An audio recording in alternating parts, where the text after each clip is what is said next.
if you can explain the Chicago White Sox situation to me, there's got to be a free cup of coffee or something in it for you, because I can't figure it out how you go from 9.5 out to being in first place the way they have as quickly as they have.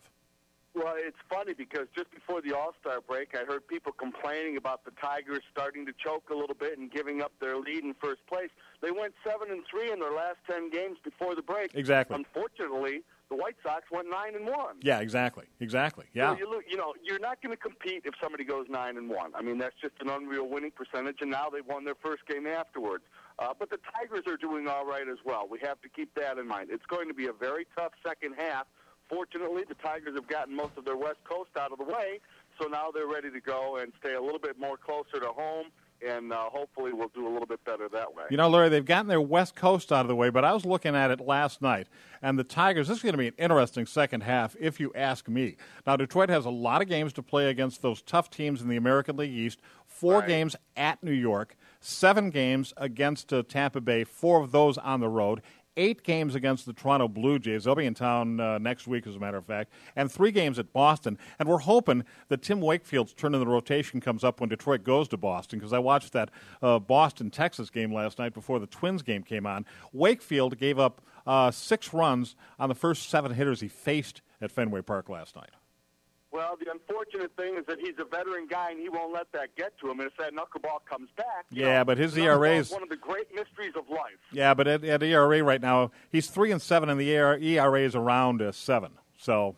Yeah, I still hate facing a knuckleball pitcher. And the other odd thing is that the Tigers have done very well against the American League East so far this year, and they've struggled against people in their own division. Well, they always seem to do that, Larry. It's the Kansas City has killed Detroit for the. I mean, you even go back to the year they made it to the World Series. It was getting swept by Kansas City the final weekend that cost them the division title and meant they made the playoffs as a wild card team. Remember?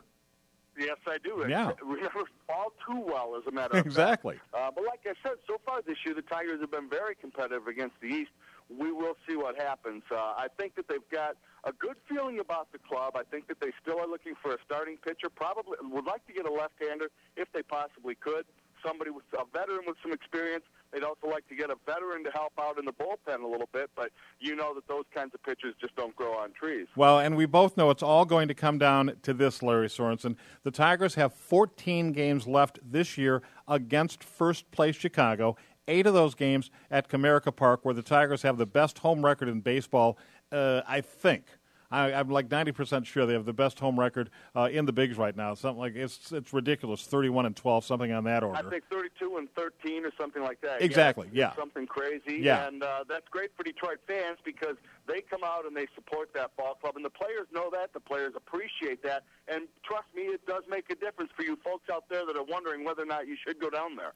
Well, exactly. And I wondered, Larry, what your thoughts are on why there would be such a discrepancy, home and road record, really in any case, but certainly as exaggerated as it has been this year for the Tigers, a team which is, as we say, best record in baseball at home, but a team which has struggled on the road. They're 6-14 in their last 20 away from home.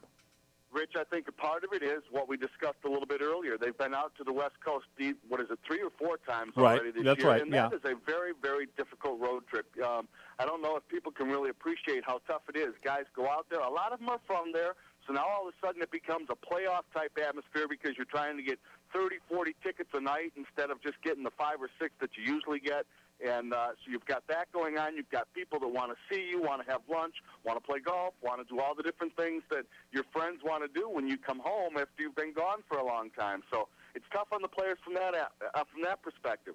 It's also the time change has a little bit to do with it. Your body has the jet lag, and you've got to go through that. You've got to make adjustments for that type of situation. Plus, there's some pretty darn good teams out on the West Coast as well. Absolutely. Look, it seems to me fairly evident that for Detroit to make the playoffs, they're going to have to win the Central Division. Even now, the Tigers are 5 games out in the wild card. It seems to me that whoever doesn't win the East, be it New York or Tampa Bay or Boston, the 3 teams that are 3.5 games apart right now with New York and Tampa Bay tied for the top spot, one of those 3 teams is going to be the wild card. So you got to win the Central if you're going to be in the postseason. I think that you're exactly right. And the one thing that makes me a little bit nervous is that the team is so young, especially up the middle this year. And as Michael Patrick and I have talked about numerous times, I frankly feel that this is one of the best managing jobs that Jim Leland has done since he's been here, because when you take a rookie catcher, for a while a rookie second baseman, rookie shortstop, rookie center fielder, rookie left fielder, right fielder or left fielder, depending on where you play Bosch, it just is a very difficult thing. It's the first time that these kids have gone through it at this level, and I think that it's really going to take some guidance from the veteran players and from the manager to get these kids through this tough stretch, because they're not used to playing this many games for this long. I tell you what, it's almost you could almost use the word miraculous when you talk about Brennan Bosch, a guy who comes out of nowhere. And only this past weekend, what's been interesting, we've been following his progress in terms of qualifying for the batting title. Now the rule on that is 3.1 plate appearances per game played by your team. So Brennan Bosch didn't qualify for the batting title until Sunday's game. Last Sunday's game, the loss to Minnesota. So he quite literally went from not showing up on anybody's leaderboard to being the fourth highest batting average in the American League right now. Well, you know, Rich, when Larry talks about Young, that guy has just amazed me this year. Oh, yeah. Been a baseball fan forever. Yeah. Came out of California. I mean, I heard the story about when he was in the 5th grade, he told his teacher he didn't need math because he was going to play in the major leagues in baseball. Sort of like Gordie Howe then, who Gordie used to practice his autograph when he was a little kid and he would tell his mom, I'm going to be a star in the NHL. That's why I'm practicing my autograph. Brennan is unbelievable. I mean, just hitting gets up 342. Wow. He acts like a veteran every time he's up there. Can you? A lot of us said that, and our GPAs reflected it too. Yeah, right. There we go. You know, I'll tell you what, though, it's I would be hard pressed to think of a guy who didn't start the year with his team, who's called up once the season is 20 games in, and puts up these kind of numbers. I mean, it's just unbelievable. Well, he's a physical animal, first of all. He is just a beast, actually. As you guys know, my son plays in the Tigers minor league system, and he said in the weight room he could compete with any football player in the weight room. You know, he's that strong and he's that aggressive going through everything.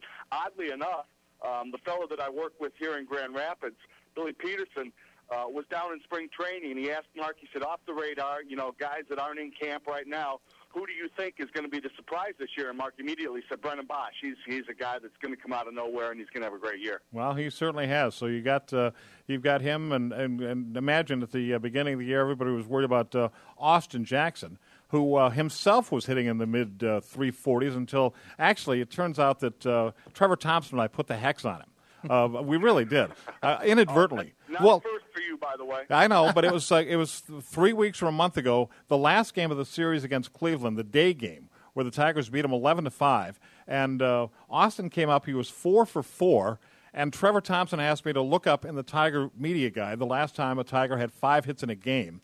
And as soon as we did that, he went on like a 3 for 44 run that actually dropped his average from 342 down to 301. In fact, he was in a situation in a game in Minnesota recently where he needed to get a hit or his batting average would have dipped below 300. But fortunately, he seems to have gotten over that. He's right of the ship, and he's having an altogether remarkable year. Well, baseball, of course, being a cyclical game, you go through these periods where you're up, you're down, you're up, you're down, and you just have to maintain your composure to get through them. Both of those youngsters seem very level-headed. Again, they've got the veterans surrounding them that are really trying to take care of them the best they can. They've got a manager that's had an awful lot of young players come through, so they can help them survive the low times. Bosch hasn't really hit it yet. I suspect that there's going to come a 2 to 3 week period where he's going to start struggling a little bit. Pitchers start pitching him a little bit different. He chases pitches a little bit more, and you just have to weather that storm. Tell you what, Larry, that it's always going to be there for you. You betcha. Jackson seems to have gone through it and is rebounding, hopefully, and they'll both come back and have strong second half. Great talking to you, Larry. Mean it. Let's hook up soon, okay? Always a pleasure, Rich. All right, take care. Larry Sorensen, the former Major League pitcher.